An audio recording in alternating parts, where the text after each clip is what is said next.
Guys, Alam হাসানের বউ মুক্তা হাসান এ তো মনে করে পীর আউলিয়া, মানে ওই যে ইয়ার দরবার শরীফ থেকে ধরে নিয়ে আসছিল, বুঝছেন? ওই যে ইমর ভান্ডার যেটা হয় বাইরের দেশে, এই ল্যাংটা পারে ওই জগৎ থেকে নিয়ে আসছে। এই হুজুর সাহেব সারাদিন সুবান আল্লাহ করতে থাকে, মানে জালাম হাসান এই হুজুর সাহেব একদম পুলা একটা মাদ্রাসায় দিছে, আর সেও তো অনেক হুজুর। আমাদের একটা পতিতার মেয়েকে আসলে পূর্ণাঙ্গ জীবন দিতে চেয়েছিল। আমার কথা হইলো, তুই যে এই যে পতিতার থেকে যে এই মেয়েটাকে তুলে নিয়ে গেছস, এখানে কেন গেছিলি তুই?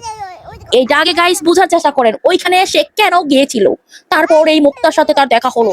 তো এই হুজুর পীর সাহেবের যে ওয়াজ মাহফিল ভাই, এখানে আসার পর আসলে রমজানে কেউ আসে? এই জাউরার যে জীবনে এরকম একটা পার্সন, তার জীবনে আসা খুবই দরকার ছিল। কি বলেন গাইস? কি করবো? পোশাক আশাক দেখেন গাইস, এই মেয়ের পোশাক আশাক গুলো দেখেন, তার চলাফেরা দেখেন। সে কোথা থেকে উঠে তোর মাটির ঘরে যায়, অনেক কামলা কি রে কামলা, তোর কাছে কামলা দিব যে নাকি ব্যবসা করে। সে ব্যবসা করে হাজার হাজার টাকা, ধরেন 500 টাকা শুনতে ভালো আছে, কাস্টমার অনেক আছে, এটা এভেলেবেল কাস্টমার। আর আমগর দেশের লেরি কুত্তারা, এই লেরি কুত্তারা যেখানে মনে করেন পাগলেও ওদের কাছ থেকে ছাড় পায় না। এইখানে এই মুক্তা মুক্তা দেখতে সুন্দর হচ্ছে, আলম বা ফিকার ফিটনেস যথেষ্ট সুন্দর। আমার ওর কিন্তু কাস্টমারের অভাব নাই। তোর মতো আলম ওরে রাখতে পারার মতো রাখার মতো যোগ্যতা কোনো কিছুই তোর নাই। তুই যে এরকম একটা সাহস করলি, এখন মুখ খুলতে পারতেছে না, কারণ ওরে মানুষ জনগণ এখন জুতার মালা পরাবো।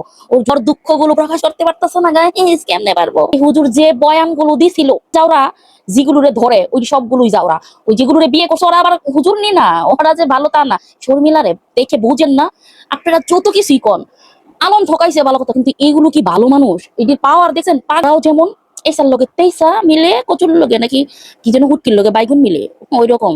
তো ও যেমন ওই রকমের কাছেই যায়। তার ওই লুচ্চা বাইসে বাইসে বাইসে তোর আর কত বিয়ে করবি তুই? কয়টা বিয়ে করবি? হ্যাঁ, তোর বিয়ে করতে করতে করতে করতে তুই কেমন বানান লাইতেছস। এখন কোনোভাবে খালি দুঃখের স্ট্যাটাস, গাইস কিচ্ছু কইতে পারতেছে না। দুঃখটার যে চলাফেরা দেন, বান্ধবী যার সাথে বিজনেস করে, ওগুলোতে মনে করেন ভালো টাকা এগুলো বার মারে যায়, এগুলো বহু টাকা, এই যে রিক্সা দিয়ে গাড়ি দিয়ে ঘুরতেছে, ড্রেস আপ গেট আপ, এগুলো দেখে বুঝাই যাচ্ছে কোন লেভেলের মেয়ে, কোথাকার মেয়ে, কি করতে পারে। তো তোর এখানে যায় কামলা খাটার ওর কি কোনো দরকার আছে? সংসার করার মতো মেয়ে তো তোর কি দুনিয়া, তার কোনো জায়গা ছিল না? ওইখানে যা তুই এই মেয়েরে ধরে নিয়ে আসছ। আমার কথা হলো, তুই এই মেয়ের সন্ধান পাইলি কেমনে? কারণ আপনারা গাইস এটা বুঝতে হবে যে তার মানে সে কি ওই লেভেলের বলেই, তা না হলে এই জায়গার এই জগতের পার্সন গুলোকে তুই কিভাবে খুঁজে বের করস? তোর যে কি পরিমাণ মেয়েদের সাথে উঠা বসা, তো লজ্জা শরম যদি থাকে, তুই বিয়ে শাদী না করে তুই ভালো কাজ কর। আগে তুই অনেকগুলো পেজ দাঁড় করায় ফেলাইছস, অনেক কিছু করছস। এখন আর তোর মানে তুই এখনকার দিন বদলাই গেছে, বিশ্বাস কর, দিন বদলাই গেছে। এখন চাইলেও তোর আর যা ইচ্ছা তাই করতে পারবি না। আমি অবাক হচ্ছি, এই মেয়ের পোশাক আশাক দেখেন, ড্রেস আপ গেটআপ, এটা একটা ডাইকে ঢুকে, হ্যাঁ ওরে হুজুর বাজে কি রে, কামারের দোকানে তুই কোরআন শরীফ পড়ছ?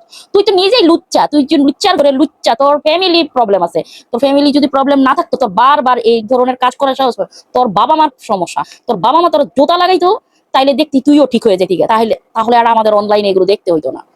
সবাই ভালো থাকেন, সুস্থ থাকেন, সম্পর্কের যত্ন নিন, সুন্দর সম্পর্ক গড়ুন।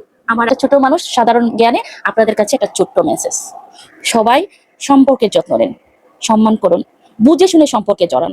এইভাবে জীবনটাকে শেষ করবেন না। জীবনটা সত্যি অনেক সুন্দর, ছোট্ট একটা জীবন, সুন্দর করে বাঁচার চেষ্টা করি আমরা সবাই। ভালো থাকেন, সুস্থ থাকেন, আল্লাহ হাফিজ।